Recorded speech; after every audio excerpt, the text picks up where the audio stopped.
Të nderuar televizionistë, përshëndetje dhe mirë se vini në takimin e radhës në Dritë në Oqeane. Dhe mbrëmja e sotme do të jetë fokusuar konkretisht tek zhvillimet e politikës dhe për të folur konkretisht në lidhje me elementet që produkton për ditë politika shqiptare, por edhe me forcat e reja të cilat kërkojnë për të bërë faktore dhe aktore të saj, un kam të ftuar sot në studio kryetarin e Lëvizjes për Drejtësi të Shqiptarëve, zotin Astrid Kosturi. Përshëndetje dhe mirë se erdhët, zoti Kosturi. Faleminderit, urime.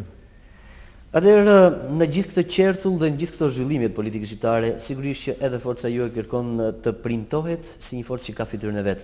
Do doja të bënit një prezantim për shqiptarët pasi jo shumë e njohur është kjo lëvizje. Pra, çfarë përfaqëson Lëvizja për Drejtësi e Shqiptarëve?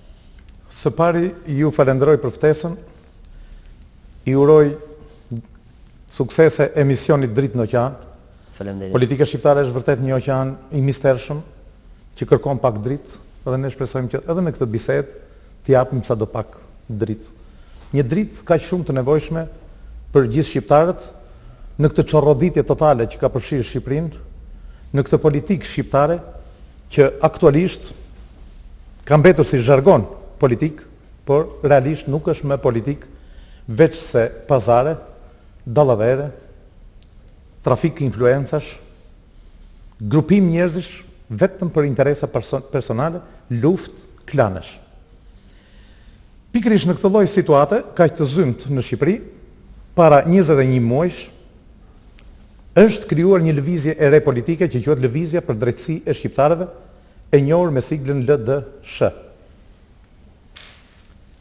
Kemi menduar se Shqipëria ka nevojë për një zgjidhje politike.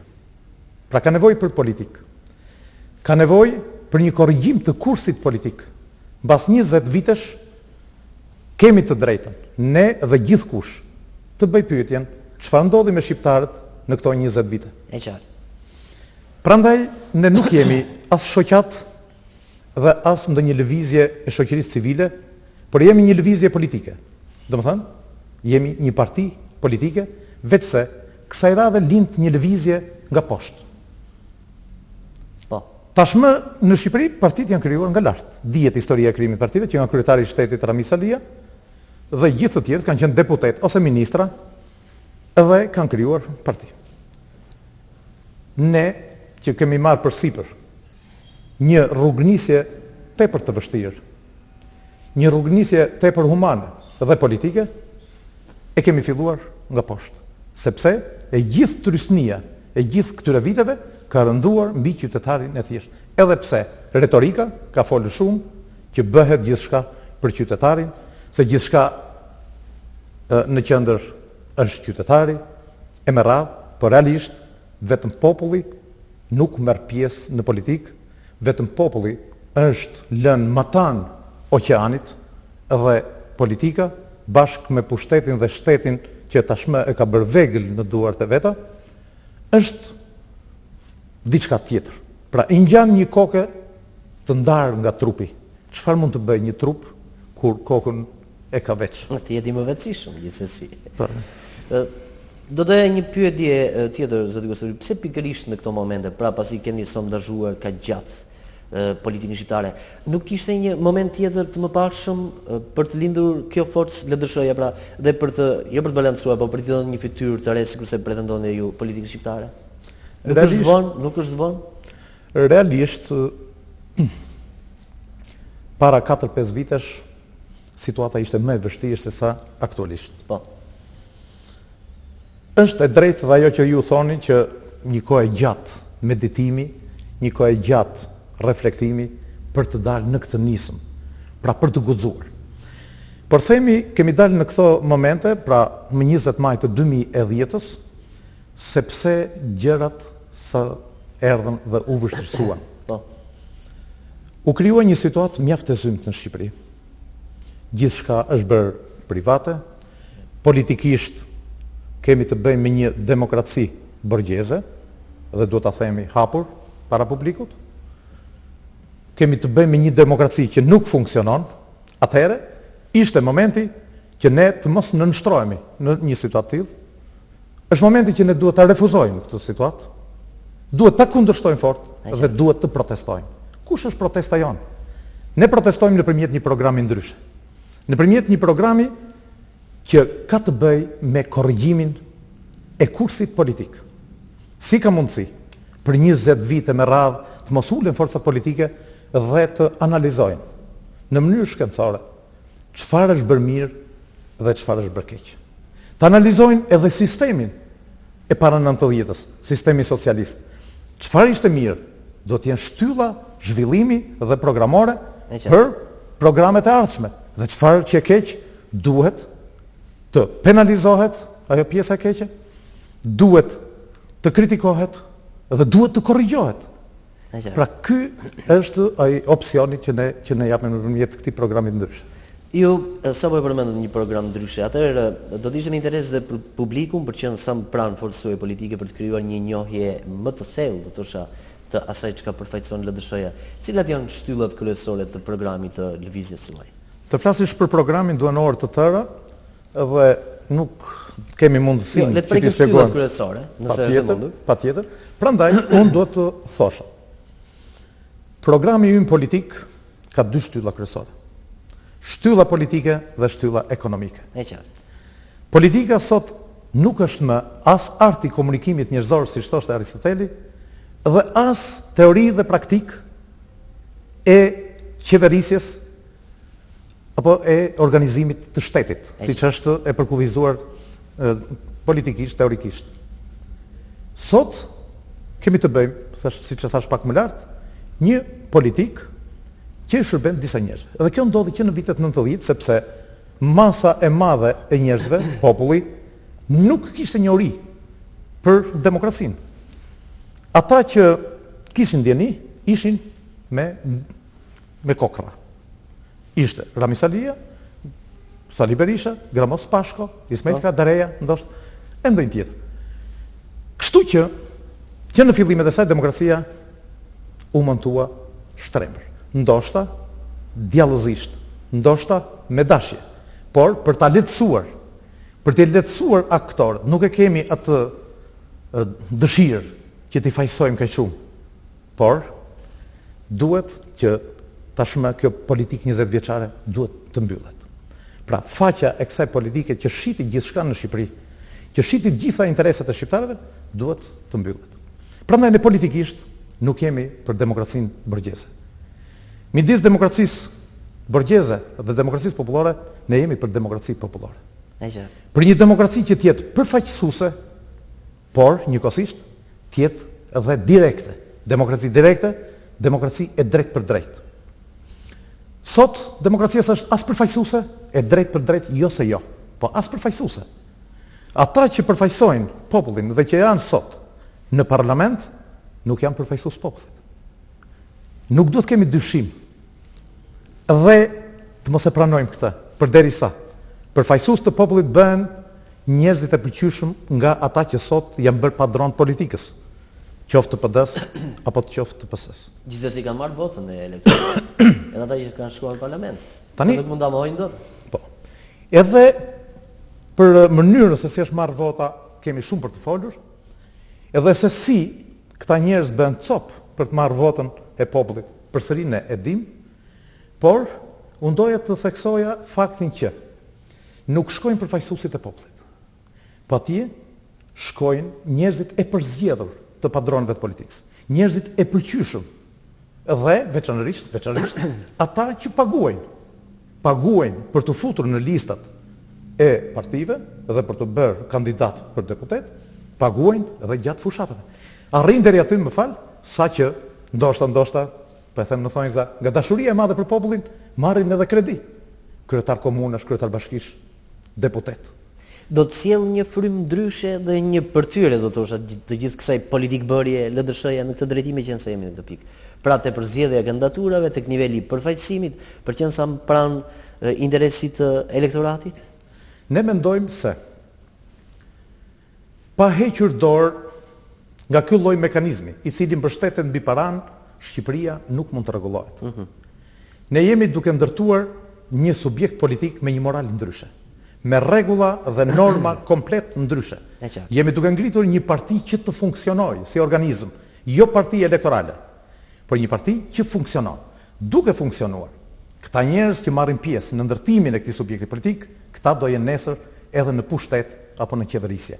Pra slogani jonë është bashk në ndërtimin e lëvizjes për drejtësitë shqiptarëve, bashk edhe nesër në qeverisje.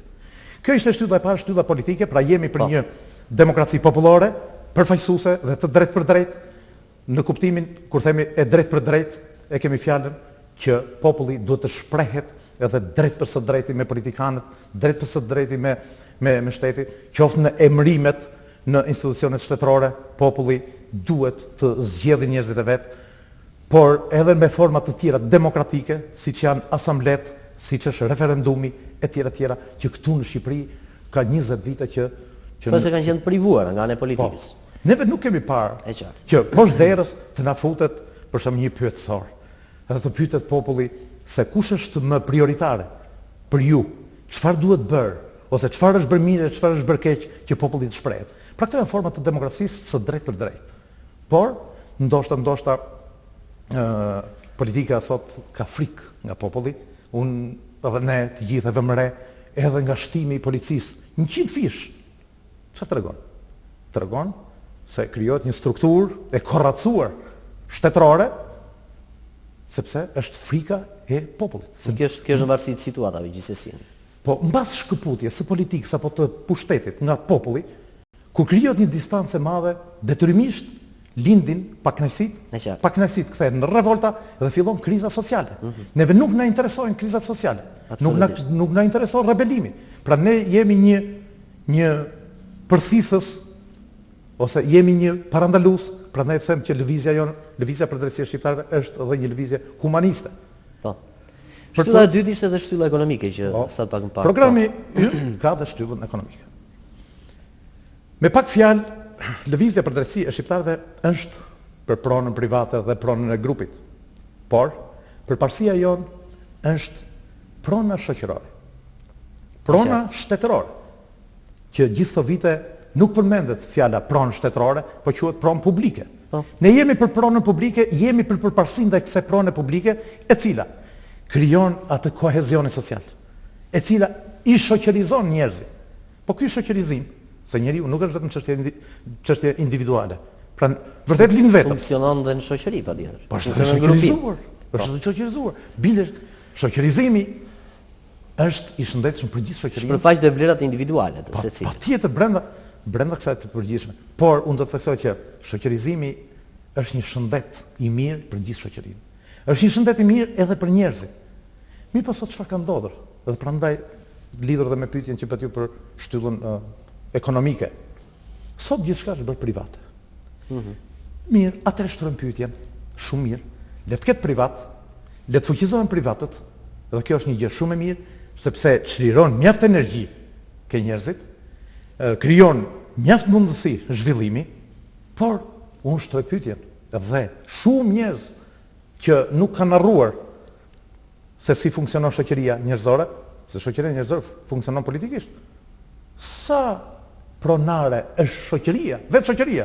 Sa ndihet pronare mbi mjetet e prodhimit? Kryeministri ynë, Berisha, mburret, pikërisht me dështimet ose me gjërat e bëra gabim, mburret, thot, jemi vendi më privat në botë. Pikërisht ky është gabimi. Se jemi vendi më privat në botë. Kush tha se bota nuk pas ka pronë publike ose pronë shtetërore? Edhe në perëndim, ndërmarrjet që falimentojnë i blen shteti. I rigjeneron, i vën në funksionim dhe fillon prodhimi dhe riprodhimi i zgjeruar. Sepse vetëm prona publike punëson në mënyrë masive njerëzit, vetëm prona publike zhduk plagët e shumta që sot e kanë bërthyer shoqërinë shqiptare. Pra, do të ketë tjera raporte më të balancuara midis pronës publike dhe asaj private? Pra, raporti është ky.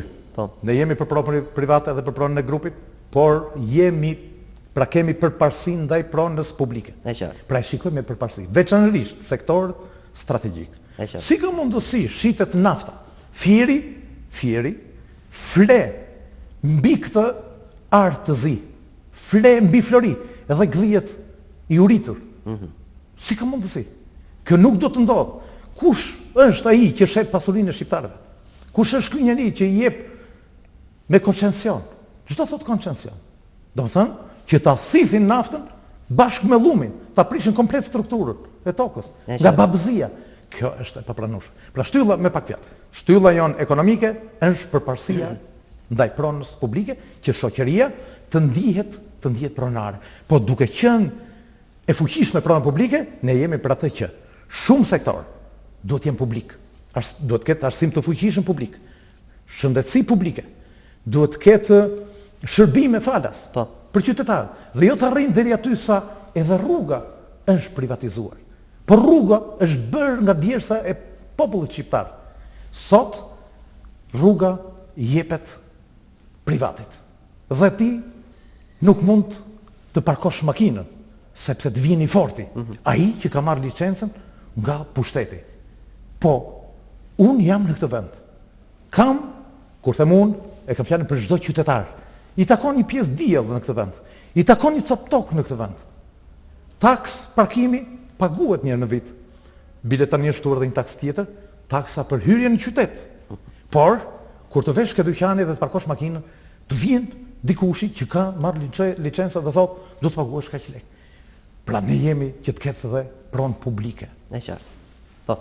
Kjo është për anën ekonomike. Po, zoti Kosturi, ju e një shprehur në këtë kohë, kjo forcë pra lëvizja për drejtësi shqiptare ka lindur në kushtet e deformimit të dukshëm të demokracisë dhe ka ardhur si një thirrje për malluar e emigrantëve, ka ardhur si një nevojë apo si një shqetësim i intelektualëve të zot të shpërfillur, si një gulç i të devotshmëve, i të drejtëve, i të ndershmëve, dhe i gjithë atyre njerëzve të cilët nuk kanë gjetur dot veten e tyre diku në forcat të tjera politike. Në fakt, unë kisha një pyetje të tillë. Në kohën kur në Shqipëri ekziston polarizimi, do thosha, i orientimit politik, nuk i duket pak e vështirë për të çuar pikërisht e qytetari atë ide që ju keni dhe që ne e prekëm pak më parë? Së pari të falenderoj për atë që ju pas keni studiuar rreth lëvizjes tonë, sepse ato fjalë që cituat pak më parë janë pjesë e programit tonë që ne i kemi si grupe sociale ku lëvizja mbështetet. Qoftë pensionistët, që tashmë janë të grabitur, është shtresa më e grabitur e kësaj shoqërie sepse ndërtuar Shqipërinë. Qoftë emigrantët, që shkruan për një jetë më të mirë, shkruan për familjet e tyre, ndërtuan Shqipërinë dhe realisht majmën politikanët. Po kështu shtresat e tjera në nevojë, deri ke romët dhe egyptianët, të cilët janë dyfisht të diskriminuar edhe si shqiptarë të varfër, por edhe nga ngjyra. Nga ana raciale, po. Por në këtë situatë ku polarizimi ka arritur kulmin dhe në fakt është lojë por përplasja për DPS, se realisht është një e tërë. Por, për interesat të ndryshme, janë ndarë. Dhe, kote fundit dukshëm fare. Pra, u zbulua jo peta e lakrorit. Duket fare dukshëm që pritet pushteti me radhë. E merr një PD-ja, pastaj PS-ja, bët luftë e fortë që populli ta ndjekin dhe të thojë, të votojmë për Berishën se na vjen Rama. Ata të tjerë të thonë, të votojmë për Ramën, se ndryshe nuk rrëzojmë dot Berishën. Pra bëhet një luftë e tillë e qëllimshme, me qëllim që të ruajnë statu quo-n. Pra nuk janë me ndryshime real. Pra, e shohim që situata është tepër e vështirë. Por ajo që na vështirëson më shumë në këtë kohë ku njerëzit janë shumë të çorroditur, veçanërisht politikisht, por edhe të parcelizuar ose të partitizuar. Pra, sovrani është bërë 100 e ca parti. I copëzuar, cop-cop, se kështu i intereson pushtetit, për çfarë s'u ndo. Por edhe politikisht, njerëzit kanë harruar se ç'do thot politik. Pra, kemi të bëjmë dhe një shoqëri të depolitizuar. Pra, në këto kushte, shqiptarët janë të çorroditur. Por, vështirësia më e madhe është besimi që duhet kenë qytetarët ndaj nesh. Kjo është pika më e dobët. Njerëzit janë zhgënjyer dhe rizhgënjyer me dhjetra erë. Tani është e vështirë të besojnë ty që e ke vërtet seriozisht. Është shumë vështirë që të besojnë ty që je populli, siç është rasti i lëvizjes tonë, lëvizjes për drejtësi të shqiptarëve. Pra, jemi në kushte tepër të vështirë, na duhet të investojmë besimin tonë, na duhet të japim prova që njerëzit të besojnë. Sepse thotë, juve që keni më të mirët, pse kështu foli dhe Ilir Meta, që janë për popullin dhe pastaj çovi votat ke Berisha. Pra, le të jemi ne të vendosur, le të jemi neve me një program ndryshe. Është shumë vështirë që të bëhemi të besueshëm. Por ne ja kemi dalë, jo me bujë, jo me tullumbat, jo me muzikë, por duke punuar derë më derë, duke punuar në rreth parë me njerëzit të cilit i dim sidomos në qytetet e vogla, ata njerëz që kanë mbetur të ndershëm, që kanë mbetur të pastër, kanë ngelur me shpirt të pamposhtur. Ndoshta edhe kriza e besimit është në nivele më të larta. Jashtë masë është pikërisht për këtë po them, që vështirësia jonë është besimi që duhet të ngjallim ke njerëzit. Ata që janë për shembull në një qytet vogël, po supozojmë, patosi. Ata njerëz që janë me shpirt të pamposhtur, edhe që janë përballur me dallaverën, me të gjithë mekanizmat e poshtërsitë e pushtetit, ata njerëz janë heronj të vërtet. Ne po mundohemi të gjejmë këta heronj, edhe pastaj mesazhi të përcillet mik pas miku, shok pas shoku, në çdo familje, në çdo tavolinë, në çdo shtëpi. Kjo është mundësia jonë, ne këtë do ta bëjmë, jemi të përkushtuar. Që nga shumë interesant, njeriu lind nga brenda një dëshirë, lind nga brenda një indinjat për situatën dhe njeriu lufton. Ka shumë njerëz të tillë. Fillimisht dukej tepër e vështirë, por ishte e vështirë derisa u bëm 2 vet. Tani rrethi është zgjeruar dhe kudo në Shqipëri punohet për lëvizjen për drejtësitë të shqiptarëve si një lëvizje popullore. Nuk ju trembeni 2 forcave të mëdha politike? Forcat të qëndruar tek ky qertull i pyetjes sërish. Nuk ju trembeni? Të dyja forcat politike, PS dhe PD, e kanë mbyllur kapitullin e tyre. Të errët do të mendoja për regresin që shkaktuan Shqipërisë për 20 vjet, por ato do të vazhdojnë, sepse është një kthes tepër e madhe që duam të marrim dhe normalisht për inerci ato do ta marrin pushtetin, por as PD-ja, as PS-ja nuk kanë të ardhmen. Si mund të kenë të ardhmen këto 2 forca politike kur kanë mohuar historinë e tyre, kur kanë mohuar të kaluarën e tyre? Po është historia jonë. Është djeshta dhe gjaku i shqiptarëve që gjatë luftës edhe gjatë punës për ndërtimin e socializmit. Janë disa terma që ndonjëri nga njerëzit ka turp të përmendin. Nuk është turp që shqiptarët ndërtuan socializmin. Nuk është turp që shqiptarët ndërtuan vepra të mëdha. Rinia nuk e di. Rinia mendon se bota lindi në vitin 90. Shqiptarët kanë punuar, nga analfabetizmi u arrit që të ngrihen shkolla dhe të bëhet arsimi i mesëm masiv. Dikur lexohej një letër, diku në fund të fshatit, tek ai person që dinte shkrim e këndim. Krye plaku. Tek një X person që dinte të lexonte. Arritën, u bë kudo me shkolla, me ambulanca, po me shëndetësi, po dhe funksiononin. Që të ndodhte një vdekje bajnami. Në qartë. Po kështu vepra të ndryshme industriale, kemi patur industri ushqimore, industri tekstile, fushat mbilleshin me pambuk. Sot njerëzit e dinë se pambuku është në ato farmvillet në internet. Ose mund ta dinë se është për kauçuku. Nuk e dinë që është bim. Dhe ku ne punonim. E cila dikur ishte kultivuar në Shqipëri. Më falni. Pra, është bërë një punë kolosale, një punë heroike dhe ne jemi për të vlerësuar dhe për të rivlerësuar punën dhe ata njerëz të punës.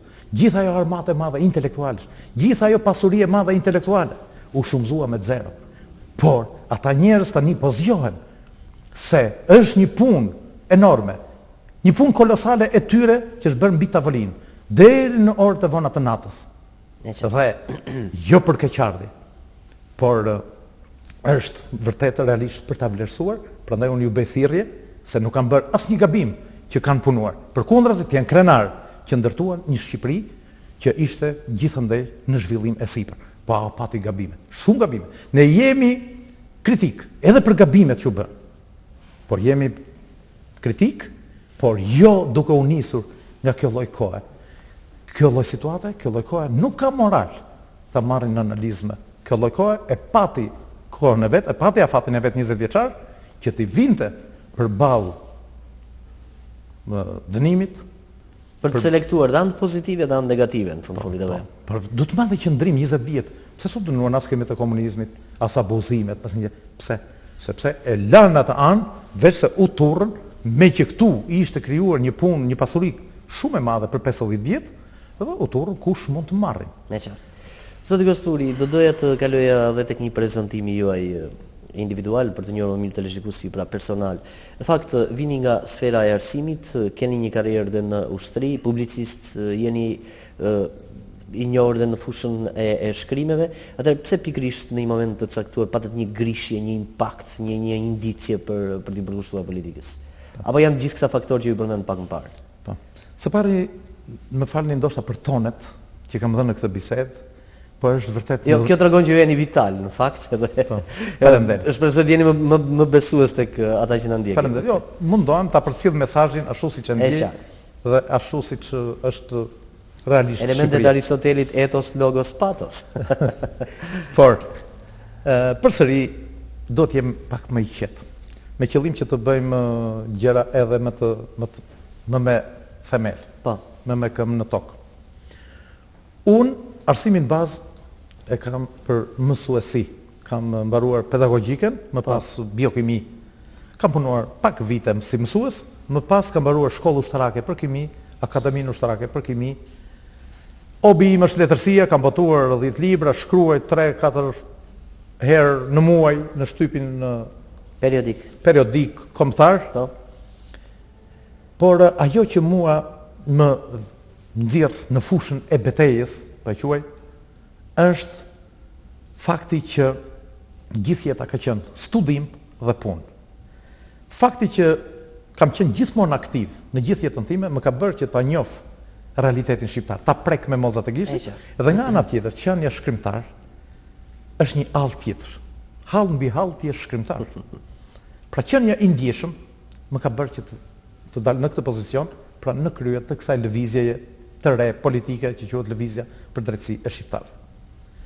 Unë mendoj se në një situatë të tillë që ngjason me kohën e rilindasve, me 100 vite më parë, mendoj se edhe letërsia do të jetë e kësaj fryme, e frymës së rilindasve.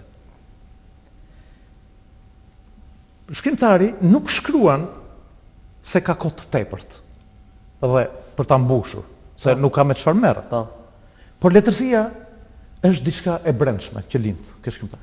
Letërsia për mua do të jetë, sidomos në këto kohë që ngjasojnë tash me 100 vite më parë, me kohën e gangsterëve, letërsia do të jetë një mision. I pari që ndjen dhimbjen për realitetin është shkrimtari. Por shkrimtari do ta hedhë në letër dhe ta shkruajë në mënyrë të tillë që t'ia transmetojë këtë dhimbje publikut. Të bëhet e shumë vetshme. Pra, të zgjerohet, të jepet mesazhi. Dhe jo vetëm kaq. Por mbasi publiku merr mesazhin, duhet të reflektojë. Letërsia pra bëhet bombë dhe flamur, thoshte Majakovski. Kur është për të bërë flamur, ku ka një diçka të mirë, letërsia duhet ta pasqyrojë dhe ta vëjë në piedestal. Por ama, kur shoqëria vuan, kur kemi të bëjmë me një shoqëri në depresion, një popull ka të 50% që flet me vete, 80% janë me diabet dhe tension, atëherë, po më duan mua poezit për gjethet dhe për ajrin, kur letërsia nuk bëhet në këtë rast mesazh për publikun, për t'i thënë se shoqëria është në rrezik. Përse? Unë nisem dhe nga një fakt tjetër se ato janë qenë një mikrobiologjike, ose marrim milingonat, që në kohë shtërngate, në kohë rrebeshi, mlidhen të gjitha bashkë dhe bëhen lëmsh. Dhe i shikon mbi pellgjet e ujit, dhe sapo bie dielli, këto përsëri shpërndahen dhe vazhdojnë jetën. Pra në kohë rreziku, edhe qeniet bashkohen, qeniet e pandërgjegjshme, po njeriu me koshiencë, me ndërgjegje. Po në radh parë duhet ndërgjegja intelektuale. Atyre njerëzve që mendojnë veten mbi shoqërinë, këta njerëz duhet të kenë një ndërgjegje më të shëndetshme se sa aktualisht e kanë. Dhe të mos presin radhën të rrëzohen ata intelektualët e PD-s, që të hypin këta të PS-s, edhe të vazhdojnë korrupsionin e radhës. Shëndeti intelektual do të thotë që të mbajnë qëndrim kritik. Vetëm qëndrime të tilla mendoj që e çojnë shoqërinë përpara, prandaj më shumë respekt për njerëzit e letërsisë, për njerëzit e publicistikës, por që janë kritik dhe që japin mesazhe shoqërisë. Kur përmendet gjethet më kujtua poeti i lirikës tragjike greke Mimnermi, gjithsesi duke ngelur brenda lojës së fjalorit politik dhe letrar, ka qenë politika një vullnet i ndrydhur në thonjza për ju? Politika, aktualisht unë jam marrë me detyra shoqërore, kam qenë veprimtar, që në klasën e 7. Jo, flas në këto nivele, për shpreh në këto nivele. Pra, vazhdimisht më ka pëlqyer të merrem me njerëzit. E qartë. Por tani tani më është bërë obligim, pra më është bërë detyrim për të marrë me politikën. Pse? kur intelektuali e kupton që diçka nuk funksionon, edhe ai angazhohet, kjo quhet përgjegjësi. Pra intelektuali i përgjegjshëm merr përgjegjësi në këtë lloj situate. Po kur ke dhe mundësitë ekonomike, mundësitë ke kohën, atëherë kjo përgjegjësi do të bërë obligim. Unë e kam obligimin. Unë kam provuar edhe fukarallëkun ekstrem, sepse kam lindur në Kasolle në Shënëpremten e largët, por kam provuar të kem edhe ca miliona, edhe vura re që jeta nuk është as fukarallik, dhe as të bësh sklav i paras, edhe pse paraja është magji, të çfaq, të bën të fuqishëm, të bën dikush. Jo. Unë mendoj që qenia human është e pazvendësueshme. Në këto kohë ku dëm mbi të gjitha dëmet është shkatrimi i njeriut, në themel të gjithë veprimtarisë tonë do të jetë humanizmi. Lëvizja për drejtësi e shqiptarëve është një lëvizje humaniste politike. Okej. Atëherë me jemi këtu në këtë pikë, si funksionon kjo forcë politike sot, zoti Kosturi? A ka degët e saj në Shqipëri? Më jepni një informacion më zgjeruar që është me interes për televizionin. A ka strukturat e veta të ngritura? Dhe në fundit për të qenë antar i kësaj lëvizje, ka ndonjë status të posaçëm apo mund të bëhet antar kushdo? Lëvizja për drejtësi e shqiptarëve u krijua më 20 maj të 2010-s. U bë një asamble, pra kjo është asambleja e parë, e cila miratoi krijimin e kësaj lëvizje politike, e kësaj partie, miratoi projekt statutin dhe projekt programin, dhe kemi asamblenë e dytë, që është bërë 24 tetor të 2010-s, 3 ditë mbas legalizimit zyrtar të lëvizjes. U bë në Elbasan, ishte asambleja që vendosi bazat teorike dhe ideologjike të lëvizjes për drejtësi shqiptare. Tani jemi në fazën e asamblesë së tretë, që mendohet të bëhet nga mesi i majit, ose fillimi i majit të këtij viti, dhe jemi duke ngritur forumet tona në të gjithë Shqipërinë, siç e thash pak më lart, ne nuk jemi duke bërë një parti elektorale që sa shikojmë njerëz të rrugë dhe futuni çik në sallë se do vi shefi, ose ju jep dhe një birrë apo ju jep një lek dhe futuni për të mbushur sallat. Ne jemi duke zgjedhur njerëz dhe duke krijuar forumet dhe organizatat në çdo komunë, në çdo fshat, në çdo qytet, në çdo pallat mundësisht. Dhe mendojmë që në fund të vitit, në fund të dhjetorit të 2012-s do të bëjmë kongresin e parë. Kongresi i parë, projekt statutin dhe projekt programin do t'i bëj program dhe statut që do jenë kushtetuta e lëvizjes. Dhe e thash kështu të theksuar dhe me ton për të thënë që lëvizja do të jetë me një moral ndryshe, me rregulla dhe norma. Antar nuk mund bëhet kushdo. Antarët ne i bëjmë vetëm me rekomandim. Lëvizja do të ketë mbështetës, ka simpatizant, ka tifoza në gjithë Shqipërinë, por antarët do të jenë ata që pranojnë programin, që paguajnë kotizacionin dhe që marrin pjesë në aktivitetin e organizatës apo të lëvizjes. Sepse krahas anës teorike dhe ideologjike, lëvizja ka dhe aksionin politik. Merr pjesë edhe në protesta, merr pjesë edhe në aktivitete të tjera që janë praktike. Po. Ndërkohë në 10 mars në zgaboj keni pasur një takim edhe në qytetin e Fierit.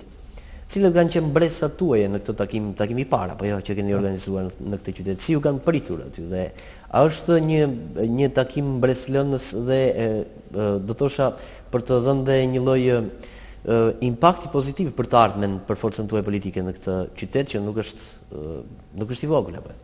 Lëvizja për drejtësi e shqiptarëve ka mjaft mbështetës, mjaft përkrahas, mjaft aktivist të saj në Fier.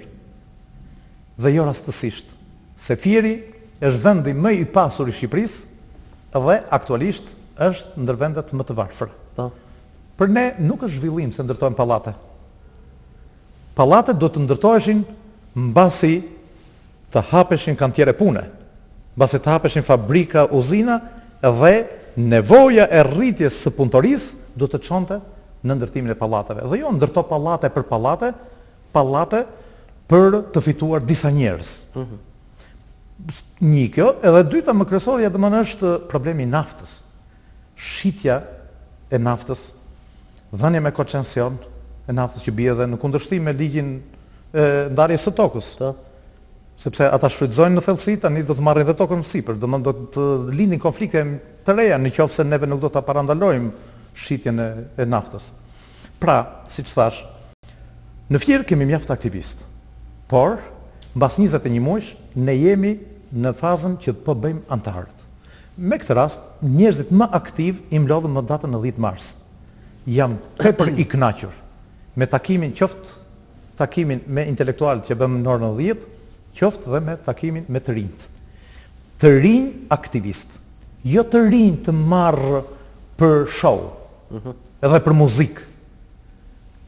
Sepse ne nuk jemi një lëvizje politike që të praktikojmë marrjen e rinis në për pabe edhe në për lokale, por jemi për të punuar me ta, për t'i përgatitur politikisht në rreth të parë. Edhe na kanë kuptuar. Së pari na kanë kuptuar dhe siç janë shprehur dhe ata vetë, për vetë të rinjt, Fierak, së pari ndjen të indinjuar me sjelljen e këtij pushteti 20 vjeçar ndaj prindërve të tyre. Prindërit e tyre sot janë të smur. Janë të smur dhe në depresion sepse duken si fajtor përballë fëmijëve të tyre. Pastaj ka fëmijë të papërgjegjshëm ose fëmijë që nuk i kuptojnë, që i thon t'jatit, babi na le fukara, por nuk është faji i tij. Është faji i një sistemi të tërë. Fra, të rinjt Fierak për kuptojnë në fund dhe janë bashkuar lëvizjes. Jeni optimist që Fieri mund të jetë një, le të themi, një qendër fuqishme e forcës së politike? Tani, siç përdoret ajo fjala bastion. Fieri do jetë bastion. Jo, unë ju shmanga, në fakt pa e kisha gati në gjuhë. Po me që përdorin të tjerë, po them, Fieri do të jetë bastioni i LDSH-s. Kemi mjaft grupe, siç e thash, antar të devotshëm për lëvizje, për drejtësinë shqiptare. Mua më çudit një fakt, më fal se ndoshta po zgjatemi, më çudit një fakt. Se si ka të rinj që ngjasojnë vërtet me rilindasit. Siç duket situata sot, ngjason me atë kohë edhe në shkrimet e tyre, në poezitë e tyre apo në prozën e tyre ka një frymë rilindje. Prandaj edhe organizatën e të rinjve që mbështet lëvizjen për drejtësinë shqiptarëve ne quajmë rilindasit e rinj për drejtësi. Mos ka një term në huazim nga Partia Socialiste për atë programin që kishte rilindja shqiptare apo ne jemi themeluar. Unë do më duhet që t'ju ngacmoja në këtë pikë. Jo, shumë nuk është manga. Jo, unë bile do të doja edhe më shumë debat bashk, do më pëlqente sepse pa kaluar në filtrin e njerëzve të Fierit, se unë e quaj një popull mjaft civil, mjaft qytetëruar, Fierakët. Edhe më pëlqen, domethënë që të kaloj tamam në filtrin e qytetarëve. Ne jemi themeluar, lëvizja për drejtësinë shqiptare është themeluar me 20 maj të 2010-s, ndërsa ky programi social i Partisë Socialiste apo rilindja kombëtare që quajnë, është bërë para pak muajsh. Në kongres, para kongres. Jo se e kopjuar mbas nesh, ndoshta edhe kanë kopjuar sepse këto programet tona janë të hapura edhe në internet, por nuk jap kaq shumë rëndësi vetes. Por më shumë i ngjan një programi elektoral. Se mbasi ti e ke bërë partinë me bosat e ndërtimit, me bosat e trafikut, me biznese, me njerëz të bizneseve të dyshimta, e ke ngritur Partinë Socialiste, e ke bërë, e ke ndërtuar, tani po i vej një kupol me një program social. Domethënë, këta bosat do ndihen keqardhje, do t'i vi keq për popullin dhe do të lëshojnë disa thërrime. Kjo është esenca e programit të Edi Ramës ose të Partisë Socialiste. Kurse lëvizja për drejtësi e shqiptarëve e ka filluar me themelin. Ka bërë programi social, thot, jemi për pronën publike, e njësh. Pastaj vinë prona e grupit, prona private. Jemi për demokracinë popullore, jemi për një Shqipëri popullore demokratike. Ky është themeli. Tani, kush dëshiron të ngrej këtë themel, le të vi. Pra ne po ngrejmë që nga themelet, me kujdes, nga dalë, por të sigurt. Çdo ditë duke vendosur nga një tull. Pra përmbajtja pavarësisht e martesës, përmbajtja është krejtë ndryshme, nuk bëhet fjalë. Por e ndryshme në rreth parë një nga mënyra se si ne operojmë, se ti mund të bësh programe sociale sot, i ke gjithë bosat rreth vetes dhe thua, ne do aplikojmë taksën progresive. Domethënë, kush ka më shumë do paguajë më shumë. Po këta që kanë më shumë, edhe që janë në krye të PS-s, nesër do janë ministra. Po do paguajë ministri më shumë thua. Jo, ti je i sigurt. Ministrat s'paguajnë fare. Po. E pra, kështu që ne kemi, po ndërtojmë diçka me themele të qarta. Po. Do të shkojmë drejt zgjedhjeve të 2013-s, zoti Kosturi, dhe sigurisht që secila forcë politike kërkon që të produktojë, të jetë më besueshme për elektoratin, të ketë një rezultat më pozitiv krahasuar me zgjedhjet e mëparshme, megjithëse ju do të keni për herë të parë, pra do të keni një sprovë përballë elektoratit. Ku do të poziciononi? Do të jeni një forcë politike që do të bëni pjesë të një koalicion, majtas, djathtas, në qendër apo si? Jepni një pozicionim të qartë për elektoratin. E para fare është ne duhet të bëhemi faktor. Po. Domethënë, ne duhet të ngrejmë lëvizjen. Në qoftë se nuk ngrejmë lëvizjen, në qoftë se nuk ngrejmë strukturat e saj, nuk bëhet fjalë për zgjedhje. Edhe pse çdo parti politike, edhe ne, qëllim kemi pushtetin. Se pa marr një fije pushtet, ti nuk mund të ndikosh edhe nuk mund të bësh asnjë. Betesh anonim gjithsesi. Patjetër. Por duhet të ngrejmë lëvizjen, të ngrejmë strukturat e saj. Ky është hapi i parë dhe meraku jon i madh. Më pas është problemi i ligjit. Ligji elektoral bëhet si rezultat i pazareve PS-PD. Edhe neve e shohim qartë që nga mëngjesi në darkë që ideja e dy forcave të mëdha është të eliminojnë të gjitha partitë e vogla. Me qëllim që të ngelen dy, edhe këto të dyja merren vesh pastaj, edhe njëra merr pushtetin njëra merr tjetra. Pra duke marrë pushtetin me radhë. Po gjithsesi pozicioni jon është pozicion, politikisht, nëse flasim politikisht, pozicioni është i majt. I majt. Por lëvizja është e shqiptarëve. E qartë. Lëvizja për drejtësi e shqiptarëve. Të gjithë shqiptarët, edhe ai popull që quhet jam i djathtë, ai është më i majt se sa duhet të jetë i majt, se ka shkuar më në fund fare. Ish pronarët, jo pronat morën, po dhe ato prona që vunë ose dhe ato para që vunë këto 20 vit i lanë në për dyert e gjykatave. Pra, ata aktualisht janë të majt. Populli shqiptar gati 80% është i majt. Kështu që nuk na vjen turpi jo, po jemi krenar që duam të ndërtojmë një lëvizje politike të majt. E qartë. Dhe ndihemi mirë për këtë sepse jemi me fytyrë nga njerëzit e thjeshtë, jemi me fytyrë nga shtresat e paprivilegjuara. Me fytyrë nga njerëzit e thjeshtë. Atëre në kuadër të lëvizjeve tuaja politike sigurisht përqen më pranë këtyre njerëzve të thjeshtë. Keni programuar, keni planifikuar lëvizje, takime, keni diçka konkrete përqen më pranë asaj shtrese që ju quhet njerëz të thjeshtë? Po. Çdo ditë ne jemi në kontakte me njerëz. Kontaktet më të rëndësishme për ne janë të gjejmë njerëzit që kanë ngelur digjitas. Ndoshta duke përfshirë dhe evente, ndoshta edhe ndonjë festë apo ndonjë. To kuptoj. Ky është, domethënë gjëja më e rëndësishme për ne është të gjejmë njerëz të cilët janë të munduar. E qartë. Pra, kjo është një lëvizje e të munduarve. E atyre njerëzve që meritojnë më shumë, por janë shkelur, janë lënë në arrest. Një takime më të mëdha. Aty ku janë pjekur kushtet, neve bëjmë takime edhe me popullin. Po. Edhe pse janë apo s'janë antar apo simpatizant të lëvizjes, por duhet ta dëgjojmë programin ton. Dhe mendojmë që një aktivitet tjetër më të madh do të jetë 1 maj.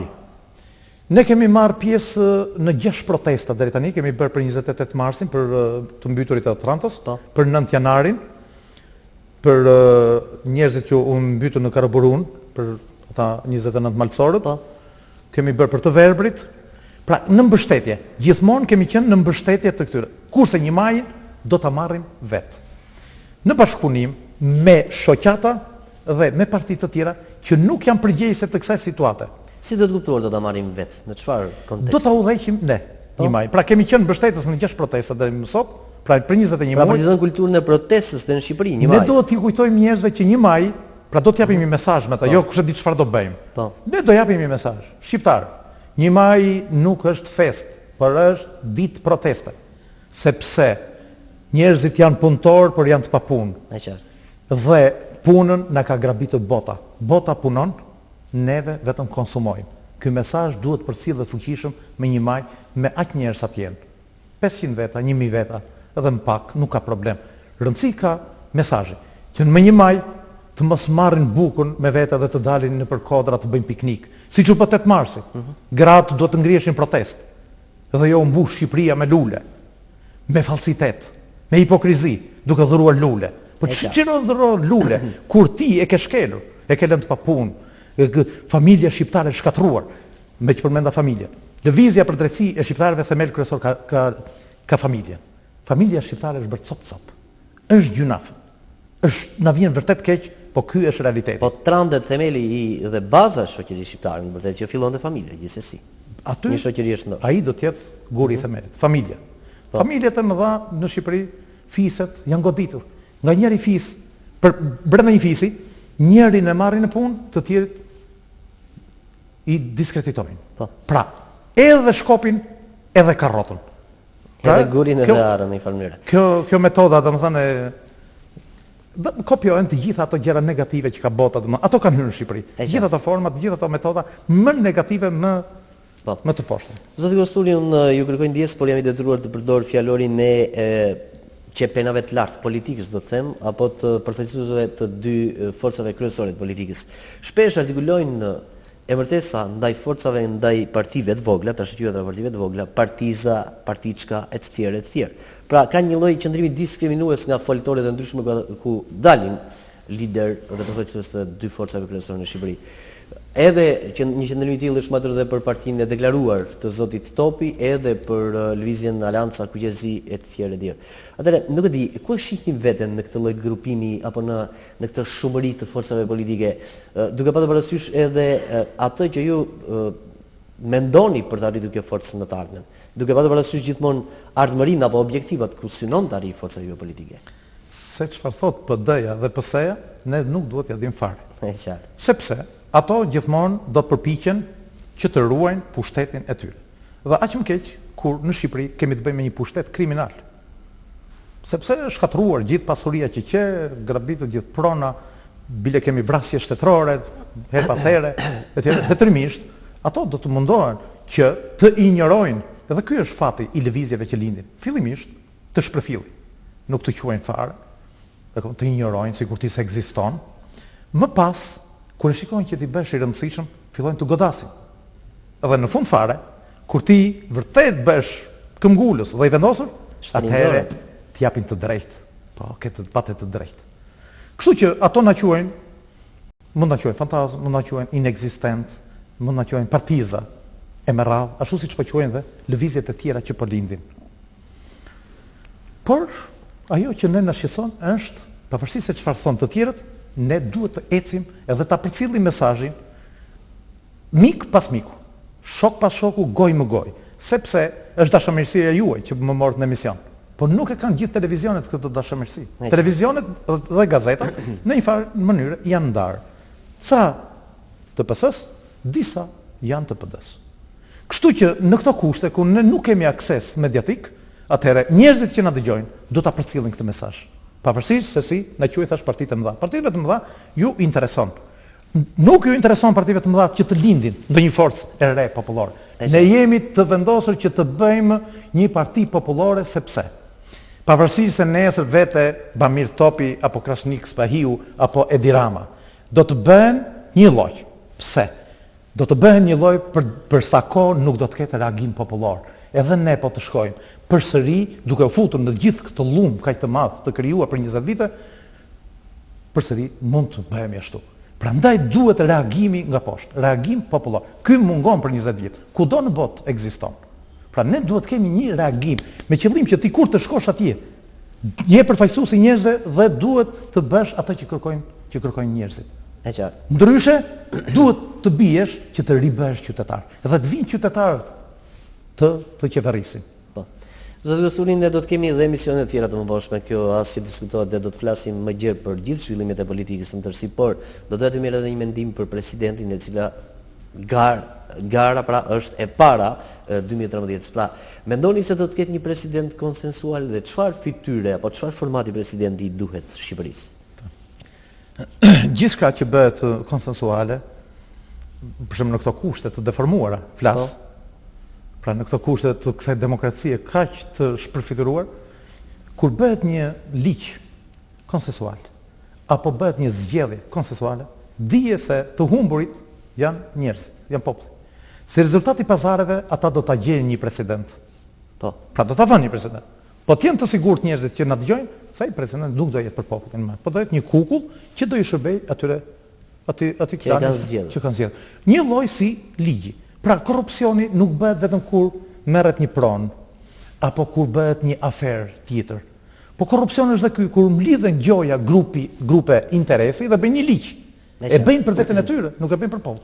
Ne jemi për revolucion. Njerëzit trembe kur dëgjojnë fjalën revolucion. Revolucion do thotë ndryshim i thellë. Ne jemi për ndryshime të Pra jo thella. kuptimi radikal të fjalës, revolucion me grupin e Pushkës. Për qartë, po kur thua jam revolucionar, është një gjë shumë e mirë, për neve kjo na mungon. E qartë. Pra, ne duhemi, na duhet Shqipërisë në rrapa i duhen ndryshime të thella. Po. Ndryshimi do të fillojë që nga kushtetuta. Presidenti duhet të zgjidhet nga populli. Atëherë kemi një president. Jo president si produkt i pazareve që quhet kompromis. Po kompromis do të thotë blerje, shitblerje, comprare nga italishtja. E qartë. Pra, ne jemi që presidenti të zgjidhet nga populli, por që të arrijmë atij, ndryshimi do të fillojë që nga kushtetuta. Atëherë jemi në fund të emisionit të kësaj bisede në studio dhe do doja që të drejtoni një mesazh për gjithë shqiptarët që ndjekin sonde nga valët e televizionit Apollon në emër të asaj që ju përfaqësoni për atë lëvizjes për drejtësi të shqiptarëve. Së pari falenderoj televizionin. Njerëzit që menaxhojnë, se unë e di çdo të thotë të menaxhosh një televizion është një rropatje e madhe, një sakrificë tepër e madhe në këto kushte ku të fuqishmit të glabrojnë. Pra i falenderoj të gjithë stafin, të gjithë njerëzit që punojnë te televizioni Apollon. Ndërsa qytetarëve, njerëzve, ju them se ka parti socialiste, ka dhe PD, po ka dhe popull, që ka ardhur momenti duhet të vetë organizohet E qartë. dhe të bashkohen me lëvizjen për drejtësi të shqiptarëve. Ju lutem, përcilleni këtë mesazh se ka dhe një lëvizje që quhet lëvizje për drejtësi e shqiptarëve, që lind nga poshtë. Dhe duke lindur nga poshtë, ne po ngjitemi shumë mundimshëm. Por jeni të sigurt se kjo rrugë, ky marshim ka nisur dhe është i pandalshëm. Ju falenderoj. Atëherë zoti Kosturi, së mbetët gjë tjetër vetë se t'ju falenderoj që ishit sot pjesë e dritë në oqean, t'ju uroj suksese në misionin tuaj dhe sigurisht të shpresojmë që do të jemi edhe në takimet më vonshme në televizion Apollon. Faleminderit. Faleminderit juve. Të nderuar televizionistë, kemi ardhur kësaj në fund të bisedës në studio në dritë në oqean, ku i ftuar i radhës ka qenë kryetari i lëvizjes për drejtësi të shqiptarëve zoti Astrid Kosturi. Do të takojmë sërish në plendet në ardhshme, deri atëherë natë miq dhe mirupafshim.